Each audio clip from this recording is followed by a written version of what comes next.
Howdy and hello everyone again. Joe here from Go Skate.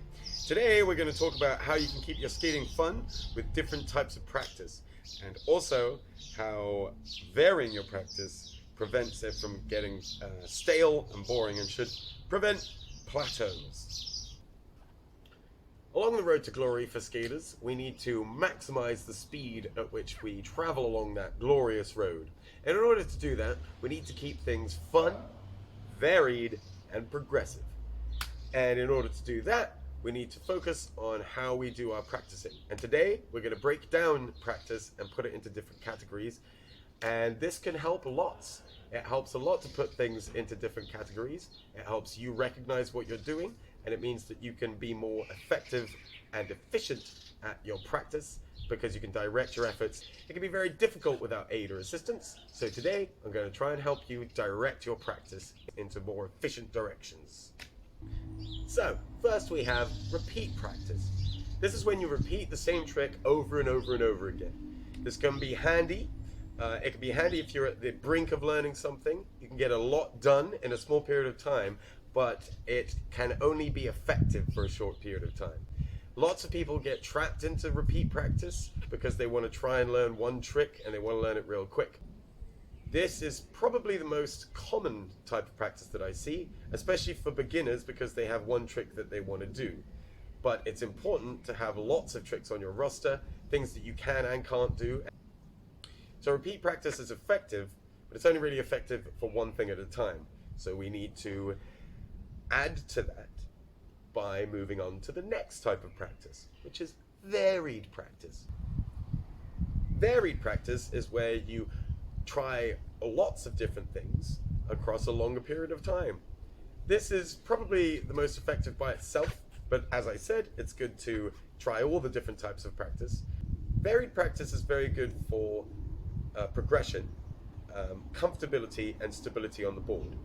It teaches you and enforces how to connect things together, and I find it helps because it also makes you think in a few moves ahead. So what you're going to do in the future. It gets your brain thinking about how to prepare for the next trick or skill. The benefits of varied practice are that you can solidify the skills that you know and learn some new styles, some new skills, and combinations of things in different orders. The downside, though, is obviously you want to be able to do the things that you can do. So what about those tricks that are varied, or how do you vary or try new things? Well, that moves us on to practice type number 3, exploratory practice. Exploratory practice is a self-discovery style approach to learning, where you take tricks that you know quite well or can do, and you do new things to them. So for instance, if you can do one thing, if you can do a trick one way, then you might want to start learning how to do it the other way. This training method, this practice method, can be a little slow and clunky because you're trying to find new things out. But of all the practice types, this is where you get your style out, and it's also where you discover new things, maybe even tricks that no one has ever done before. So exploratory practice is also very free and fluid. There's not really a right or wrong, and even some of the tricks that you feel like you get wrong turn into something new.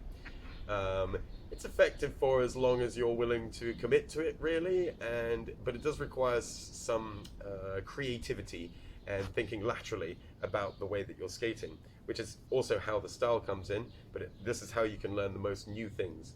So try things like crossing your feet over, doing things backwards, in reverse, those kinds of things. It's doing things that you've never done before.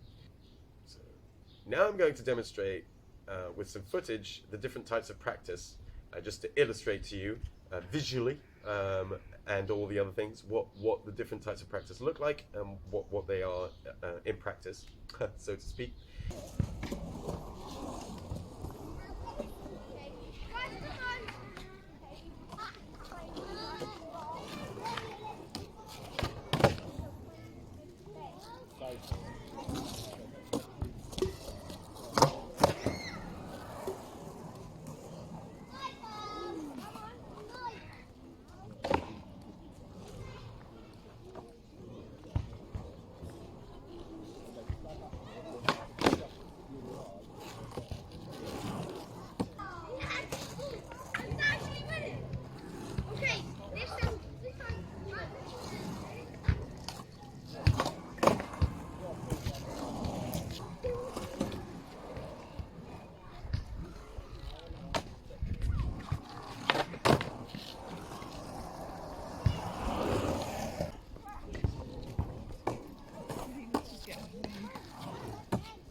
very good.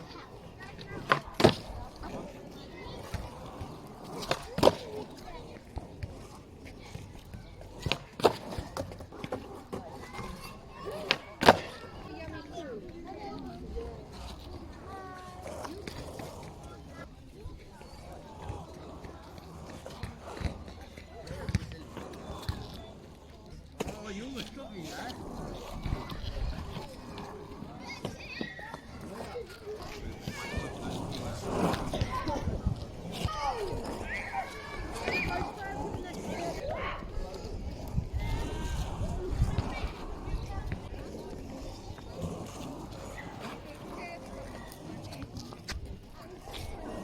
Why is that then?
Weak.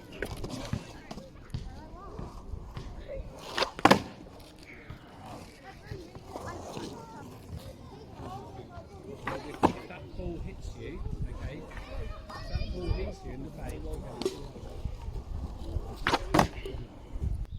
So the key with these different types of practice is to identify them and shift your actual skating into different gears so that you are actively in control of what practice you're doing. This should increase your efficiency and also your awareness of what you're learning and how you're learning it. You also want to separate the three, but on a skate, start to eventually merge them together, and each of those different types of practice should help and assist you in helping the long-term development of you, the skater, really help your style and really help your flow. I've been Joe from Go Skate. Get out there, try the different practice types, and I hope to see you out there. Let's roll out.